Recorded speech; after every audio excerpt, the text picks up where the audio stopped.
University of Maine's College of Education and Human Development held their first ever pinning ceremony tonight. The ceremony honored students that have advanced to teacher candidacy and entering their student teaching placements.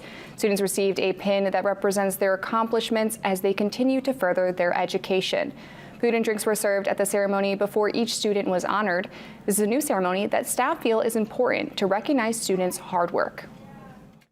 We feel as though it's a time that is challenging for teachers, and we're looking for things to celebrate. And despite the pretty significant teacher shortage right now, we are committed to continuing to produce the highest number of teachers in the state. That's what we do for the labor market in Maine every year, and we want to celebrate the good work. And we're really feeling very, very fortunate that we've been able to maintain a steady flow of teachers into Maine schools and continuing to try to grow that. And this is just one way to celebrate their good work. Approximately 60 students were recognized at tonight's event.